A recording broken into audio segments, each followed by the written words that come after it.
چند ایک معروضات سال کے اس اختتام پر اس حوالے سے عرض کرنی ہے کہ ذو الحج کی 26 تاریخ کو حضور علیہ الصلوۃ والسلام کے جلیل القدر صحابی حضرت سیدنا عمر بن خطاب رضی اللہ تعالی عنہ پر قاتلانہ حملہ ہوا اور پھر چند دن آپ زخمی حالت میں رہنے کے بعد محرم الحرام کی پہلی تاریخ کو اس دار فانی کو چھوڑ کے دار بقا کی طرف کوچ فرما. اس حوالے سے چند ایک معروضات آپ کے حضور نذرانہ عقیدت و محبت و خلوص کے طور پر پیش کرنی ہے، اور پھر جو ہمارا اسلامی سال ہے، چونکہ کل یا پرسوں نیا سال بھی شروع ہو جائے گا 1444، تو یہ نیا سال ہماری اسلامی تاریخ میں کیسے شروع ہوا، اس پر بھی چند ایک باتیں اس حوالے سے عرض کرنی ہے کہ اس کا آغاز بھی حضرت سیدنا عمر بن خطاب رضی اللہ تعالی عنہ کے دور خلافت میں ہوا. نیا اسلامی سال کا آغاز ابتدائے اسلام میں کوئی خط لکھتے ہوئے یا کوئی ڈاکومنٹ تیار کرتے ہوئے اس پر تاریخ لکھنے کا رواج نہیں تھا، یعنی اس کو لکھ دیا جاتا لیکن اس پر کوئی ڈیٹ مینشن نہیں ہوتی تھی. جب حضرت عمر فاروق رضی اللہ تعالی عنہ کا دور خلافت تھا تو ایک حضور علیہ السلام کے جلیل القدر صحابی حضرت ابو موسیٰ اشعری رضی اللہ تعالی عنہ وہ آپ کے پاس حاضر ہوئے اور کہنے لگے کہ جب آپ کوئی بھی خط لکھتے ہیں ہمیں تو اس کے اوپر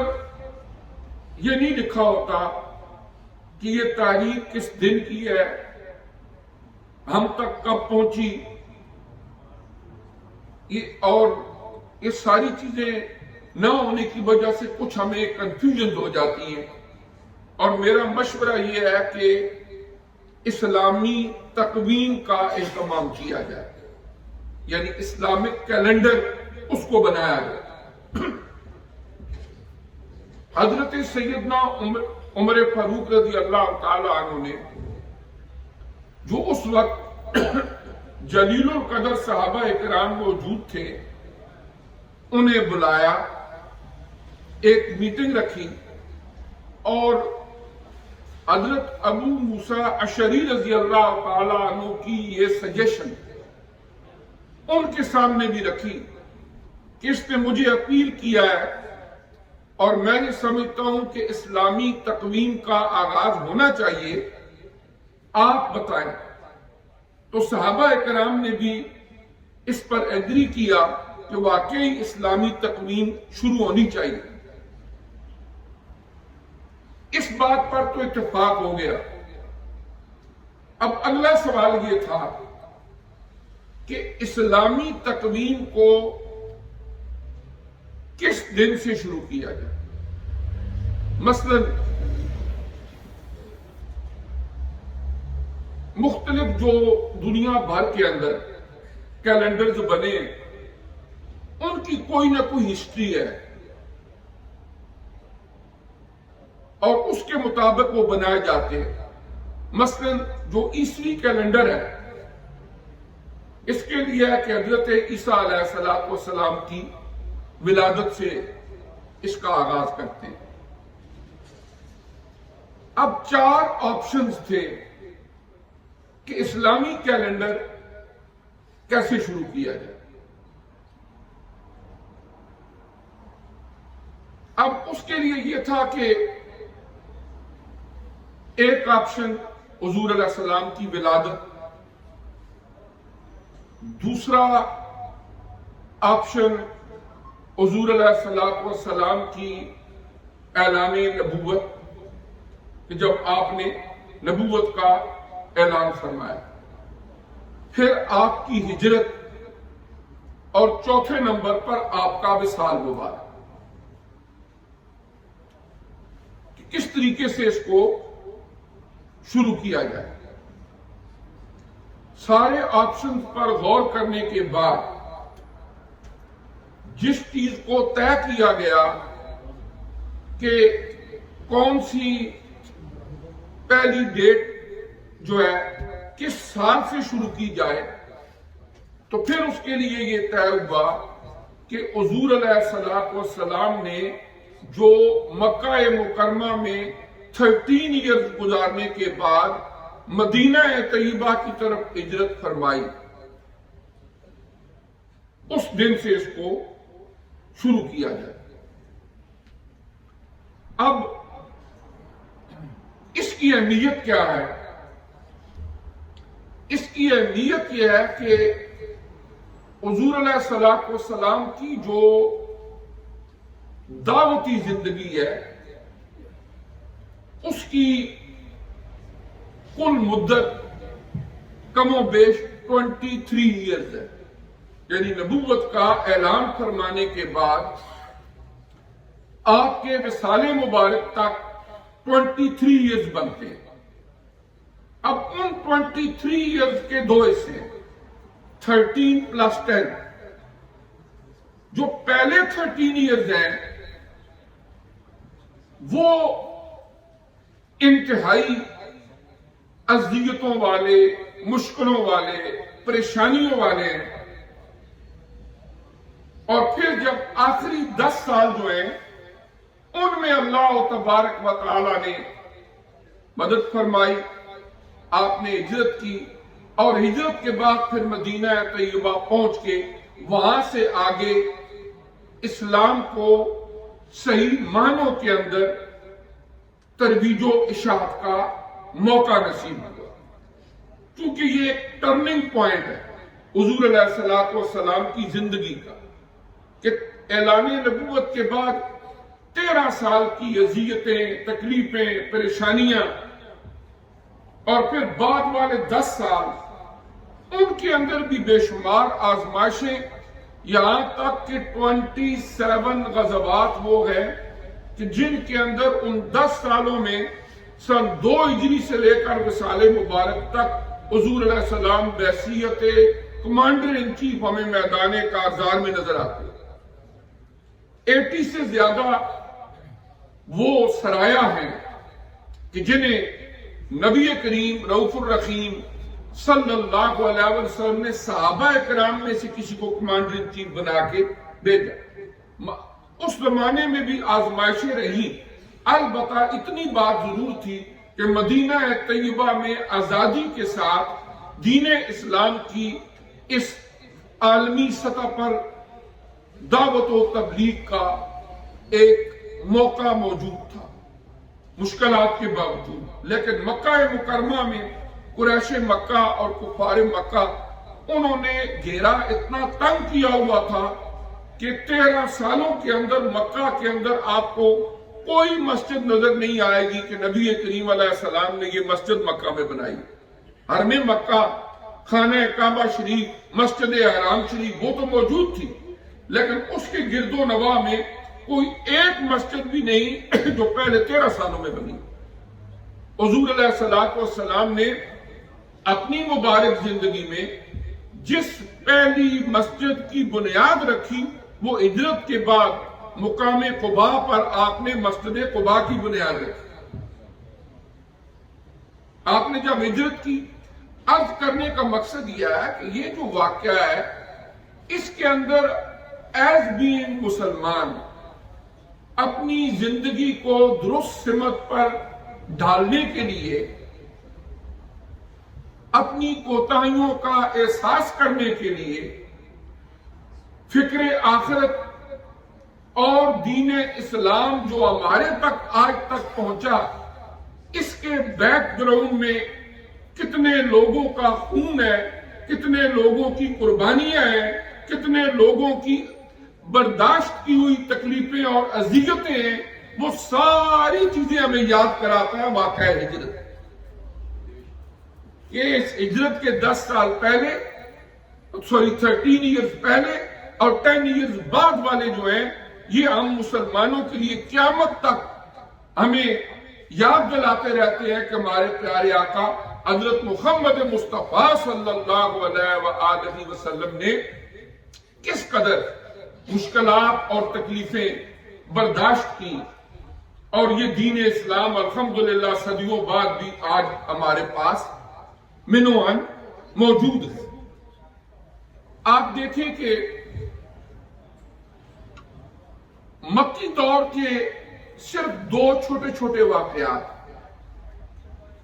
بخاری شریف کا ایک واقعہ ہے کہ حضرت عمار بن یاسر رضی اللہ تعالیٰ عنہ، حضرت عمار، ان کے والد گرامی حضرت یاسر رضی اللہ تعالیٰ عنہ، یہ جس وقت اسلام لائے تو یہ کمزور تھے، اور حضرت یاسر کی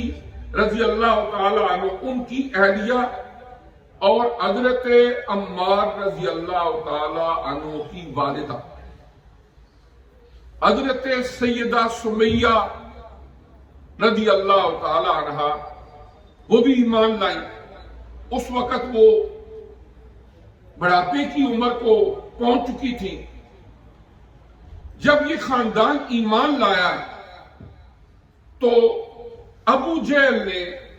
ہر تکلیف، ہر اذیت ان کو دینے کی کوشش کی کہ کسی طرح یہ واپس آ جائیں اور یہ دین اسلام کو چھوڑ دیں، اور حضور علیہ السلام کے ساتھ جو پیمان وفا باندھا ہے اس کو توڑ دیں۔ لیکن اتنی تکلیفیں برداشت کرنے کے بعد بھی انہوں نے ابو جہل کی بات نہیں مانی۔ اس کے نتیجے میں اس نے غصے میں آ کے ایک ایسی حرکت کی کہ قیامت تک آنے والی انسانیت اس پر اس کی مذمت بھی کرتی رہے گی، اس پر لعنتیں بھی بھیجتی رہے گی، اور صحابہ کرام کی ان قربانیوں کو یاد بھی رکھے۔ ایک دن اس نے کیا کیا کہ حضرت سمیہ رضی اللہ تعالی عنہا کو مکہ مکرمہ کے ایک چوک میں ایک ٹانگ ایک اونٹ سے باندھ دی اور دوسری آنکھ دوسرے اونٹ سے باندھ دی، اور اس نے حضرت عمار اور حضرت یاسر انہیں یہ کہا کہ اے عمار تمہاری یہ والدہ اور اے یاسر تمہاری یہ اہلیہ، اگر تم نے دین اسلام کو نہ چھوڑا تو میں ان کے ناک کے نیچے برچھی ماروں گا اور دونوں اونٹوں والوں کہوں گا کہ ایک دائیں طرف چلا جائے ایک بائیں طرف، اور تمہارے سامنے میں ان کے وجود کے 2 ٹکڑے کر دوں۔ چنانچہ اس نے یہی حرکت کی، اور مکے کے چوک کے اندر اتنی بے دردی کے ساتھ حضرت سیدہ سمیہ رضی اللہ تعالی عنہ کو شہید کر دیا۔ حضور علیہ السلام پاس سے گزرے، آپ کی آنکھوں میں آنسو آ گئے، آپ نے فرمایا اصبروا یا آل یاسر ان موعدکم الجنہ، کہ اے یاسر کی آل، اے یاسر کے اہل و عیال صبر کرو، بے شک تمہارا مقام جنت الفردوس ہے۔ یعنی دوسرا واقعہ، خود نبی کریم علیہ السلام مکی دور میں جب آپ طائف تشریف لے کر گئے اور وہاں جا کر اہل طائف کو دین اسلام کی طرف لانے کی کوشش کی، تو ان کے سرداروں نے جو بنو ثقیف قبیلے سے تعلق رکھتے تھے، اپنے اوباش قسم کے لوگوں کو کہا کہ تم ان پر پتھر مارو، اور حضور علیہ السلام کا وجود مبارک خون سے لہولہان ہو گیا، اور حضرت زید ابن حارثہ رضی اللہ تعالی عنہ جو حضور علیہ السلام کے جلیل القدر صحابی ہیں، وہ آپ کے ساتھ تھے، وہ روتے تھے، عرض کرتے تھے یا رسول اللہ صلی اللہ علیہ وسلم آپ ان کے لیے بد دعا کریں، یہ پہاڑ ان پر گرے اور یہ تباہ و برباد ہو جائیں۔ جنہوں نے شاہنامہ اسلام لکھا، ایک بڑی اچھی کتاب، اور جو پاکستان کا قومی ترانہ ہے وہ بھی انہوں نے لکھا، حفیظ جلندری صاحب، تو انہوں نے شاہنامہ اسلام میں اس واقعے کو بیان کیا کہ حضرت زید ابن حارثہ رضی اللہ تعالیٰ نے عرض کی، آسماں کو حکم دے جو، آسماں کو حکم دیجو پھٹ پڑے ان کی نکاروں پر، بجائے آگ برسے آگ طائف کی بہاروں پر، زمین کو حکم دیجو ان لعینوں کو ہڑپ کر لے، اسی کا بوجھ ہیں یہ لوگ ان کو پیٹ میں بھر لے۔ لیکن جناب رحمت للعالمین نے ہنس کے فرمایا، میں اس دہر میں قار و غضب بن کر نہیں آیا، اگرچہ یہ لوگ آج اسلام پر ایمان نہیں لائے مگر نسلیں ضرور ان کی اسے پہچان جائیں گی، در توحید پر ایک روز آ گردن جھکائیں گی۔ یہ فرما کر اٹھائے ہاتھ ہادی نے دعا مانگی، خدا کا فضل مانگا خوب تسلیم و رضا مانگی، دعا مانگی الہی قوم کو چشم بصیرت دے، جہالت سے نکال ان کو انہیں نور ہدایت دے، الہی رحم کر کو سارے طائف کے مکینوں پر، الہی پھول برسا پتھروں والی زمینوں۔ تو جو کچھ حضور علیہ السلام کی وہ دعا تھی کہ اللہم اہد قومی انہم لا یعلمون، اے اللہ پاک میری اس قوم کو ہدایت دے دے، اس لیے کہ یہ انجانے میں سارا کچھ کر رہے ہیں، جب انہیں دین کی رمق ملے گی، وہ چاشنی وہ لذت نصیب ہوگی تو تیرے در توحید پہ گردن آ کے جھکا دیں گے۔ آپ نے شان رحمت للعالمینی کا تقاضا بھی یہ تھا، بس دعا نہیں مانگی بلکہ ان کے لیے بھی دعا کی، اللہ جہالت کی وجہ سے مجھے پتھر مار رہے ہیں، انہیں ہدایت دے۔ اور پھر حضور علیہ السلام کی دعا قبول ہوئی، اور جب مکہ فتح ہوا اس کے بعد یہی عبد علیل جو بنو ثقیف کا سردار تھا، اور وہ سارے سر جھکائے ہوئے معافیاں مانگتے ہوئے حضور علیہ السلام کی بارگاہ میں آئے کہ ہمیں نہیں پتا تھا آپ کا مقام و مرتبہ، ہم نے طائف کے اندر آپ پر پتھر مار کے آپ کے وجود کو لہولہان کیا تھا، آپ ہمیں معاف کر دیں، ہم دین اسلام کو قبول کرنا چاہتے ہیں۔ تو نبی کریم علیہ السلام نے انہیں بھی معاف کر دیا، اور وہ بھی دائرہ اسلام کے اندر داخل ہو گئے۔ یعنی یہ تاریخ اسلام کے اس نئے سال کے شروع ہونے اور 1443 ہجری کے اختتام پر عرض کرنے کا مقصد یہ ہے کہ ہم کلیم کرتے ہیں کہ ہم مسلمان ہیں الحمدللہ، لیکن جس دین اسلام کی وجہ سے آج میں اور آپ فخر کے ساتھ کہتے ہیں کہ الحمدللہ ہم مسلمان ہیں، ہمیں اللہ کے اس آخری پیغام اور اللہ کے اولوالعزم پیغمبر حضرت محمد رسول اللہ صلی اللہ علیہ وآلہ وسلم کی ذات اقدس پر ایمان لانے کی سعادت نصیب ہوئی ہے، تو ساتھ ہمیں یہ بھی یاد رکھنا چاہیے کہ یہ دین اسلام کو پھولوں کی سیب نہیں تھی، کو پلیٹ میں رکھ کے نہیں دے دیا گیا، بلکہ اس چمنستان اسلام کی آبیاری آقا علیہ السلام، صحابہ کرام،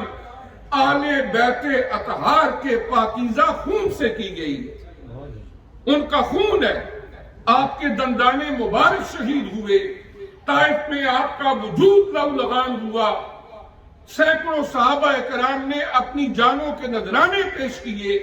آل بیت اطہار نے اپنی گردنیں کٹا لی، پھر جا کے آج دین اسلام ہمارے پاس محفوظ ہے اور آج ہم فخر سے کہتے ہیں کہ ہم مسلمان ہیں۔ قتل حسین اصل میں مرگ یزید ہے، اسلام زندہ ہوتا ہے ہر کربلا کے بعد۔ تو اس طرح یہ ہے کہ مثلاً ہمارے لیے ایک لمحہ فکریہ یہ ہے، واقعات تو بہت سارے ہیں، یا بزرگوں کا تاریخ پیدائش، تاریخ وصال، دو چیزیں وہ تو اگر بتا بھی دیں تو ٹھیک ہے، نہیں بتائیں گے تو آپ گوگل کر کے بھی آپ کو پتہ چل جائے گا آج کل کون سا مسئلہ ہے۔ اب میں جو بات عرض کرنا چاہتا ہوں وہ یہ ہے کہ یہ جو ہمارے لیے مسلمان کی حیثیت سے لمحہ فکریہ ہے وہ یہ ہے کہ ایک بات ہمیں ضرور سوچنی چاہیے ہر بندے کو، اور وہ کیا ہے، کبھی تھوڑی دیر تنہائی میں بیٹھ کے اپنے گریبان کی طرف اپنا چہرہ کر کے آنکھیں بند کر کے یہ عقیدہ، یہ نظریہ رکھ کے کہ میرا رب مجھے دیکھ بھی رہا ہے، میرے ساتھ ہے اور مجھے سن بھی رہا ہے، یہ غور کریں کہ میرا زندگی کا یہ سارا معاملہ شب و روز کا، میری اولاد، میری کمائی، کیا اسی دین اسلام کو اجاڑنے کے لیے تو نہیں صرف ہو رہی جس کو آگے عروج دینے کے لیے اور اس کی ترویج کے لیے ہمارے آقا محمد الرسول اللہ نے اپنا خون مبارک تک بہا دیا تھا۔ شیب ابی طالب کے اندر 3 سال پتے کھانے پر مجبور ہو گئے، انتہائی مشکل کی زندگی گزاری اہل مکہ کے سوشل بائیکاٹ کی وجہ سے، لیکن نہ کمپرومائز ہو سکتا تھا اور نہ اس پر کیا کہ وہ یہ بھی کہتے تھے کہ تم ہمارے خداؤں کو مان لو، ہم تمہارے خدا کو مان لیں گے، اور بھی انہوں نے آپشنز دیے، انہوں نے کئی آفرز دی، لیکن دین اسلام کی پاکیزہ تعلیمات پر کوئی کمپرومائز نہیں کیا، البتہ مشکلیں ضرور برداشت کی۔ تو ہمیں بھی تھوڑا اس پر غور و فکر ضرور کرنا چاہیے۔ 5 نمازیں اللہ نے ہماری اوپر فرض کی ہیں، ہم میں سے کتنے بندے ہیں جو کم از کم نماز کی پابندی کرتے؟ یعنی ایک ایسا معاملہ کہ جب ہم فوت ہوں گے، اب یہ سال ختم ہو رہا ہے، کتنے ہمارے پیارے پچھلے سالوں میں چلے گئے، اب اگلا اسلامی سال شروع ہوگا، پتہ نہیں ہم میں سے کون ہوگا کون نہیں ہوگا۔ اب پہلے نمبر پر تو یہ ہے کہ نماز کے اندر جو مسلمان معاشروں کے اندر کوتاہی ہے، قرون اولیٰ کے اندر، ابتدائے اسلام کے اندر آپ کو کہیں اس کی مثال نہیں ملی۔ آپ کوئی ایک بندہ دور صحابہ، دور تابعین، تبع تابعین میں کسی ایک بندے کی مثال تاریخ سے اٹھا کے دے دے کہ he used to claim that he was Muslim لیکن نماز نہیں پڑھتا تھا۔ یعنی نماز ایک ایسا فریضہ مسلمان کے لیے ہے، اور پھر اس میں کیا ہے کہ ہماری زندگی کے اندر بے شمار تلخیاں، بے شمار ٹینشنیں، بے شمار ڈپریشن، نیندیں حرام، بڑے بڑے لگژری بیڈ لیکن نیند نہیں آتی، کوئی پریشانی کوئی پریشانی۔ اگر ایک آدمی اخلاص نیت کے ساتھ 5 وقت کی نماز کا اپنے آپ کو پابند کر لے، اللہ تعالیٰ بے شمار ان بیماریوں سے اور ڈپریشن سے نجات عطا فرما دے۔ یہ آتی اس لیے ہے، یہ آتی ہی اس لیے ہیں یہ بیماریاں ہماری قلبی روحانی کہ جب ہم اللہ سے دور ہوتے ہیں۔ آپ دیکھیں نا، کبھی کبھار ایک بندہ، وہ ایک جو ہمارے سائیکالوجسٹ ہیں وہ کہتے ہیں دیٹس ان نون فیئر، کہ بندے کو پتہ نہیں ہے کون سا ڈر ہے، وہ غور کرے، مجھے کوئی اولاد کی طرف سے پریشانی ہے، فرض کے ہو سکتا ہے نہیں، ایسا بھی نہیں، اہل خانہ کی طرف سے نہیں، کیا میرے پاس ضرورت کے لیے، اخراجات کے لیے پیسے نہیں ہیں، وہ کہتے ہیں نہیں وہ بھی ضرورت سے زیادہ ہے. اچھا پھر جب کوئی بظاہر ریزن نظر نہیں آتی کیوں وہ بندہ اینگزائٹیز کا، ڈپریشن کا، ٹینشنز کا شکار ہے، تو پھر ماہرین نفسیات کہتے ہیں دیٹس ان نون فیئر، کہ پتہ نہیں یہ کہاں سے آیا ہے لیکن خوف اس کے اندر ضرور ہے. لیکن اسلامک پوائنٹ آف ویو سے that is not an noon but that is the noon fair. Why noon کیسے؟ اللہ نے قرآن میں فرمایا وَمَن يَعْشُ عَن ذِكْرِ الرَّحْمَنِ نُقَيِّضْ لَهُ شَيْطَانًا وَهُوَ لَهُ قَرِينٌ، کہ جو بندہ اللہ کے ذکر سے دور چلا جاتا ہے ہم اس کے لیے ایک شیطان مقرر کر دیتے ہیں. میں نہیں کہہ رہا، اللہ کا قرآن کہہ رہا ہے، اللہ فرما رہا ہے کہ جب تم اللہ کے ذکر کو چھوڑ دیتے ہو، اور نماز کے طرف سے بڑھ کے کون سا وہ اللہ کا ذکر ہے جس کو تم چھوڑو گے؟ وَمَن يَعْشُ عَن ذِكْرِ الرَّحْمَنِ نُقَيِّضْ لَهُ شَيْطَانًا وَهُوَ لَهُ قَرِينٌ، ہم اس کے لیے شیطان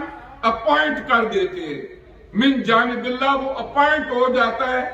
اور فرمایا وہ اس کا چم، وہ اس کا کلوز فرینڈ بن جاتا ہے. اور پھر ظاہر ہے کہ جب وہ کلوز فرینڈ وہ ہے تو اب کیسے تم توقع رکھ سکتے ہیں کہ وہ اس کے دل کے اندر بلائی کا،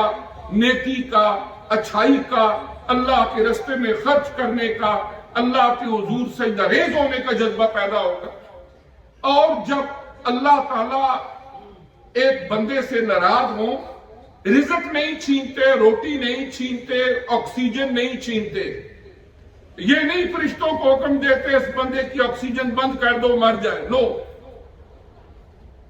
اللہ تعالیٰ سجدے کی توفیق چھین لیتے. رزق ہو سکتا ہے دوسروں سے بھی مقابلے میں بھی زیادہ ہو. فرعون جب مرا تھا اس وقت بھی وہ ٹریلینئر تھا، اس لیے کہ وہ اسی بادشاہی کے دور میں موسیٰ علیہ السلام کا تعاقب کرنے کے لیے بحر احمر کے قریب آیا. جب اللہ نے رستے بنائے وہ بھی اندر چلا گیا، اور مڈل میں جب پہنچا تو پانی مل گیا، موسیٰ علیہ السلام آگے گزر گئے اور وہ وہاں ہی غرق ہو گیا. تو جب مرا تھا اس وقت بھی ٹریلینئر تھا. ضروری نہیں ہے کہ دولت یا یہ چیزیں اللہ بندہ کہے میرے پاس بہت کچھ ہے، میرے اوپر بڑا اللہ کا کرم ہے. یہ اللہ کا کرم نمرود کے اوپر بھی تھا، یہ اللہ کا کرم فرعون کے اوپر بھی تھا. اصل بات یہ ہے کہ یہ سوچو کہ اللہ کی ناراضگی کا معیار اگر ٹیسٹ کرنا چاہتے ہو تو کیا اللہ نے تمہیں 5 وقت اپنی بارگاہ میں جھکنے کی، سجدہ ریزی کی توفیق دی ہے کہ نہیں؟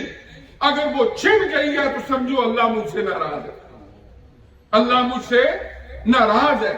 یہ معیار ہے اللہ تعالیٰ کی ناراضگی کا.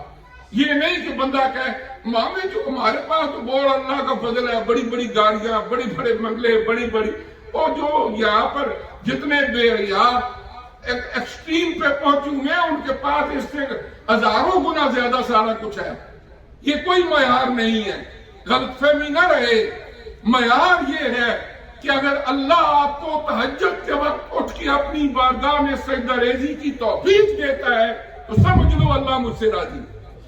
5 وقت کی نماز تم پڑھتے ہو بڑی محبت اور پیار کے ساتھ، سمجھو کہ اللہ تم سے راضی ہے. کسی غریب کو دیکھ کے تمہارا دل پسیج جاتا ہے. وَيُؤْثِرُونَ عَلَىٰ أَنفُسِهِمْ وَلَوْ كَانَ بِهِمْ خَصَاصَةٌ. قرآن میں اللہ پاک فرماتا ہے اگر انہیں ضرورتیں بھی ہوتی ہیں اس کے باوجود وہ کیا کرتے ہیں؟ سخاوت کرتے ہیں، ایثار کرتے ہیں اور دوسروں کو دے دیتے ہیں. اگر یہ جذبہ تمہارے اندر پایا جاتا ہے پھر سمجھ لو کہ اللہ تمہارا